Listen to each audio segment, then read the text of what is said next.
Mariani here for Asseter Auctioneer's Great Texas Mopar Horde Sales Event with item number 26. This is a 1956 Chrysler Windsor. Looks to be an original paint car. Now we've got to remember that 1956 was the first year for Virgil Exner's forward look with the pancake style hood and tail fins. But under the hood, when you say Windsor, you're talking polyhead V8. Now this is a 331 cubic inch engine, similar to the Firepower Hemi, but to cut costs a little bit, Chrysler came up with the polyspherical heads, which again are in effect here. Now this one is a 4-barrel carburetor equipped one. The base car had a 2-barrel, and this has 250 horsepower, which is going to come back to us in a moment in a very cool way. This one does have factory heater, no air conditioning on this one, but I do see power brakes and power steering. This of course will have the center plane drum brakes all the way around. But let's break out the magnet on the fender. And by the way, that grille is beautiful. The chrome is pretty decent. No real pitting. Bumper's nice. The deflectors here are present. The magnet sticks down low. I dare say this is an original paint car. We call these survivors. The door looks real nice down low. No pitting, no rust, no repairs. Again, the faded green paint. Let's look inside, where we see, typical, decay on the seat, no big deal. Push button transmission. This is the Power Flight automatic, 2 buttons.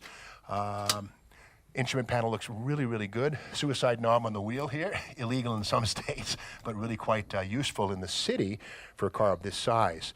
Let's go to the back door and open that up and see what we find for the interior here.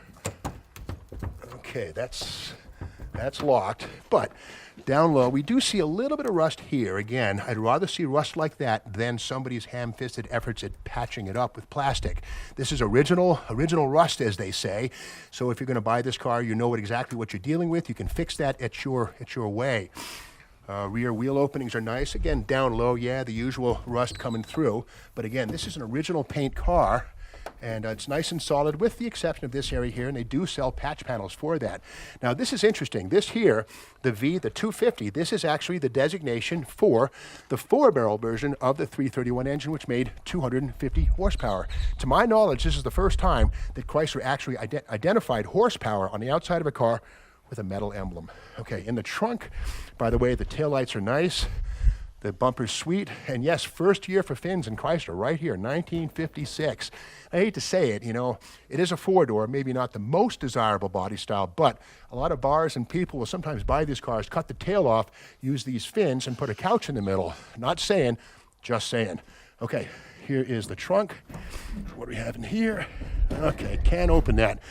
Anyway, I would assume that the trunk is pretty solid, to be continued with the quarter panel condition. I would imagine it's pretty decent. Over here, yeah, we do see the original paint, and yes, the same kind of rust through here.